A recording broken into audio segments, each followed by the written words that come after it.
ಪತ್ರಿಕಾ ಮಾಧ್ಯಮ ಮಿತ್ರರಿಗೆ ನಮಸ್ಕರಿಸುತ್ತಾ ಭಾರತೀಯ ಜನತಾ ಪಾರ್ಟಿ ದಾವಣಗೆರೆ ಜಿಲ್ಲಾ ವತಿಯಿಂದ ಇವತ್ತು ಪತ್ರಿಕಾಗೋಷ್ಠಿ ನಡೆಸಲು ಬಂದಿದ್ದೇವೆ.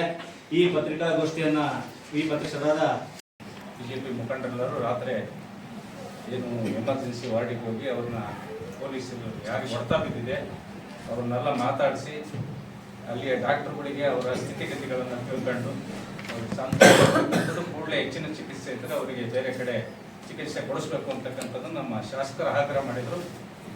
ಆ ಕ್ಷಣದಲ್ಲಿ ಅವರ ಪರಿಸ್ಥಿತಿ ನೋಡಿದಾಗ ಅವ್ರಿಗೆ ಯಾವ ರೀತಿ ಹೊಡೆದಿದ್ದಾರೆ ಅನ್ನೋದನ್ನು ಸಹಿತ ನಾವು ಆಲೋಚನೆ ಮಾಡಬೇಕು. ಯಾಕೆಂದರೆ ಆತ ಜ್ವರದಿಂದ ನರಳ್ತಾ ಇದ್ದ. ಈಗ ಸುಮ್ಮನೆ ಏನೋ ಒಂದಿಷ್ಟು ಹೊಡೆತ ಬಿದ್ದಾಗ ನಾಟಕ ಮಾಡಿ ಮಕ್ಕಳದ್ದು ಬೇರೆ, ಆದರೆ ಅವರಿಬ್ಬರು ಸಹಿತ ವಿಪರೀತ ಜ್ವರದಿಂದ ನರಳ್ತಾ ಇದ್ರು. ಆ ರೀತಿ ಹೊಡೆದಿದ್ದಾರೆ ಅಂದರೆ ಅವ್ರು ಯಾವ ರೀತಿ ಗುಂಡಾವರ್ತನೆಯನ್ನು ತೋರಿದ್ದಾರೆ ಅಂತಕ್ಕಂಥದ್ದು ನಾವೆಲ್ಲರೂ ಸಹಿತ ಇವತ್ತು ಯೋಚನೆ ಮಾಡಬೇಕಾಗಿದೆ. ಯಾಕೆ ಅಂದರೆ ಇವತ್ತು ಒಂದು ಉದಾಹರಣೆ ಇಲ್ಲ, ನಾನು ಸುಮಾರು ಎಷ್ಟು ಪ್ರೆಸ್ ಮೀಟ್ಗಳು ಮಾಡಿದ್ದೇನೆ. ಆ ಎಲ್ಲ ಪ್ರೆಸ್ ಮೀಟ್ಗಳಲ್ಲಿ ಸಹಿತ ದಾಖಲೆ ಸಮೇತ ಪ್ರೆಸ್ ಮೀಟ್ ಮಾಡಿದೆ. ಯಾವುದನ್ನು ಸುಮ್ಮನೆ ಬಾಯಿ ಚಟಕ್ಕೆ ಅವ್ರ ವಿರುದ್ಧ ಪ್ರೆಸ್ ಮೀಟ್ ಮಾಡೋದು, ಏನೋ ಬಾಯಿ ಬಂದದ್ದೇ ಏನೋ ಮಾತಾಡೋದು, ಈ ರೀತಿ ಯಾವನ್ನೂ ಮಾಡಿಲ್ಲ. ಇವತ್ತಿಗೂ ಸಹಿತ ಅವ್ರ ವಿರುದ್ಧ ಯಾವ್ಯಾವನ್ನ ಪ್ರೆಸ್ ಮೀಟ್ಗಳನ್ನು ಮಾಡಿದ್ದೀನಿ, ಯಾವನ್ನ ಅವ್ರ ವಿರುದ್ಧ ಹೇಳಿದ್ದೀನಿ, ಅವೆಲ್ಲ ದಾಖಲೆ ಇವತ್ತು ನನ್ನ ಹತ್ರ ಇದೆ.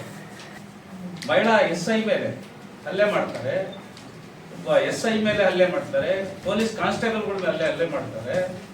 ಇವತ್ತು ದಾವಣಗೆರೆ ಒಳಗೆ ಡ್ರಗ್ಸ್ ಅವಳಿ ಮಿತಿ ಮೀರಿ ಹೋಗಿದೆ, ಕಾಳಸಂತೆಯಲ್ಲಿ ಅಕ್ಕಿ ಮಾರಾಟ ಮಿತಿ ಮೀರಿ ಹೋಗಿದೆ. ಇಸ್ಪೆಟ್ಟು ಓಸಿದಂತೆ ಹೇಳಂಗೆ ಅಲ್ಲ ಹೇಳಿದ್ರೆ ನಿನ್ನೆ ನಮ್ಮ ಶಾಸಕರು ಹರಿಹರ ಭಾಗದಾಗೆ ಆಡಿಸ್ತಾರಂತ ಗೊತ್ತಾದ ತಕ್ಷಣನೇ ಅಲ್ಲಿಯ ಏನು ಗ್ರಾಮಾಂತರದವರೆಲ್ಲ ಇವ್ರಿಗೆ ಫೋಟೋ ಸಮೇತ ಕಳಿಸಿದಾಗ ತಕ್ಷಣ ಪೊಲೀಸಿಗೆ ಕಾಂಟ್ಯಾಕ್ಟ್ ಮಾಡಿದ್ರೆ ಅವ್ರು ದಾವಣಗೆರೆ ಭಾಗಕ್ಕೆ ಬರ್ತಾರೆ, ಹರಿಹರ ಬಿಟ್ಟು. ಹೆಂಗೆ ಅಂದ್ರೆ ಇಲ್ಲಿ ಬಂದ್ರೆ ಅವ್ರು ಹಿಡಿಬಾರ್ದು, ಅಲ್ಲಿ ಹೋದ್ರೆ ಇವ್ರು ಹಿಡಿಬಾರ್ದು ಅನ್ನೋಲ್ಲ. ಈ ರೀತಿ ಇವತ್ತು ರಾಜಾರೋಷವಾಗಿ ಏನೇನು ದಂಧೆಗಳು ನಡೀತಾ ಇದಾವೆ ಅವೆಲ್ಲವೂ ಸಹಿತ ರಾಜಾರೋಷವಾಗಿ ನಡೀತಾ ಇದಾವೆ. ಇದಕ್ಕೆಲ್ಲ ಮೂಲ ಕಾರಣ ಪೊಲೀಸ್ ಇಲಾಖೆಯ ವೈಫಲ್ಯ, ಜಿಲ್ಲಾ ಮಂತ್ರಿ ಹಸ್ತಕ್ಷೇಪ.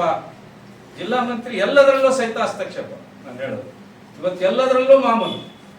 ರೆವಿನ್ಯೂ ಇಲಾಖೆ ಒಳಗೆ ಹೋದ್ರೆ ಅಲ್ಲಿ ಮಾಮೂಲು ಎತ್ತಕ್ಕೊಬ್ಬನು, ಪೊಲೀಸ್ ಇಲಾಖೆಗೆ ಪೊಲೀಸ್ ಬಾಬು ಅವನು ಸೂಪರ್ SP ಅವನು ನಿನ್ನೆ ಹೋಗಿ ಯಾರು ಹೊಡೆದಿದ್ದಾರೆ ಅವರನ್ನು ಅವ್ರ ಕಾರ್ನಲ್ಲಿ ಕರ್ಕೊಂಡು ಹೋಗ್ತಾನೆ. ಅಂದ್ರೆ ಇಲ್ಲಿಗೆ ಎಷ್ಟು ರೀತಿ ದೌರ್ಜನ್ಯ ದಾವಣಗೆರೆಯಲ್ಲಿ ನಡೀತಾ ಇದೆ ಅನ್ನೋದನ್ನ ಇವತ್ತು ದಾವಣಗೆರೆ ಜನತೆ ಅರ್ಥ ಮಾಡ್ಕೊಳ್ತಾ ಇದ್ದಾರೆ. ಅದರಿಂದ ಈ ಕೂಡಲೇ ಏನು ಅವರು ಹಲ್ಲೆ ಮಾಡಿದ್ದಾರೆ, ಒಬ್ರಿಬ್ಬರಲ್ಲ ಸುಮಾರು 7-8 ಜನ ಸೇರಿ ಹಲ್ಲೆ ಮಾಡಿದ್ದಾರೆ. ಆ ಎಲ್ಲರನ್ನು ಬಂಧಿಸ್ಬೇಕು, ಗಡೀಪಾರು ಮಾಡಬೇಕು. ದಾವಣಗೆರೆ ಜಿಲ್ಲೆಗೆ ಇಟ್ಕೋಬಾರ್ದು, ಗಡೀಪಾರು ಮಾಡಬೇಕು. ಹಾಗಾಗಿ ಇವತ್ತು ಇದಕ್ಕೆಲ್ಲ ಮೂಲ ವೈಫಲ್ಯ ಪೊಲೀಸ್ ಇಲಾಖೆ ವೈಫಲ್ಯ, ಜಿಲ್ಲಾ ಮಂತ್ರಿಯ ವೈಫಲ್ಯ, ಗುಂಡಾವರ್ತನೆ ಮಿತಿ ಮೀರಿ ಹೋಗಿದೆ. ಈಗಾಗಲೇ ನಮ್ಮ ಶಾಸಕರು ಅದರ ಬಗ್ಗೆ ಸದನದಲ್ಲಿ ಸಹಿತ ಧ್ವನಿ ಎತ್ತಿದ್ದಾರೆ. ಮತ್ತೆ ಇದು ಇವತ್ತು ನಿನ್ನೆ ಅಂದಂತ ವಿಚಾರವನ್ನು ಸಹಿತ ಧ್ವನಿ ಎತ್ತುತ್ತಾರೆ.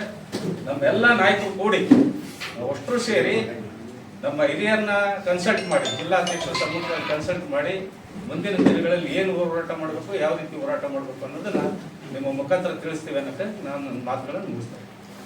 ಸರ್, ಬಿಜೆಪಿ ಬೈಟ್ ಕೊಡ್ತೀರಾ, ಅದಾದ್ಮೇಲೆ ತಾರ್ಕಿಕ ಅಷ್ಟಕ್ಕೆ ಹೋರಾಟ ಒಯ್ಯದೇ ಇಲ್ಲ. ಸಚಿವರಿಂದನೂ ಸ್ಪಷ್ಟವಾದ ಉತ್ತರನೂ ಬರಲ್ಲ, ಬರೀ ಪ್ರೆಸ್ ಮೀಟ್ ರಾಜಕೀಯ ನಡೀತಾ ಇದೆ ಜಿಲ್ಲೆಯಲ್ಲಿ. ಸರ್, ಆ ಥರ ಯಾವತ್ತೂ ಸಹಿತ ನಾವು ಪ್ರೆಸ್ ಮೀಟ್ ಮಾಡಿ ಮನೆಗೆ ಕೂತಿಲ್ಲ. ಅವ್ರ ವೈಫಲ್ಯಗಳನ್ನ ಯಾವ್ಯಾವ ಅವ್ರ ವಿಚಾರಗಳಿದಾವೆ ಅವನ್ನೆಲ್ಲವನ್ನೂ ಸಹಿತ ನಿಮ್ಗೆ ತಿಳಿಸ್ತಕ್ಕಂಥ ಕೆಲಸ ಮಾಡಿದ್ದೀವಿ. ದಾವಣಗೆರೆ ಜನತೆ ತಿಳಿಸ್ತಕ್ಕಂಥ ಕೆಲಸ ಮಾಡಿದ್ದೀವಿ. ಅನೇಕ ಸಂದರ್ಭಗಳಾಗಿ ಅವ್ರ ವಿರುದ್ಧ ಕೇಸನ್ನು ಹಾಕಿದ್ವಿ, ಸುಮ್ಮನೆ ಕೂತಿಲ್ಲ ನಾವು.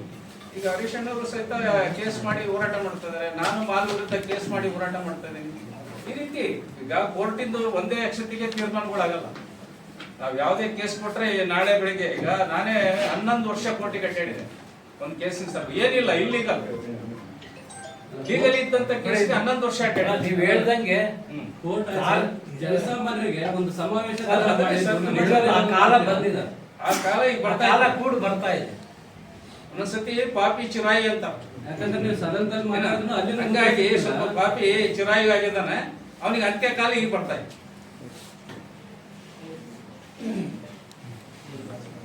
Thank you sir.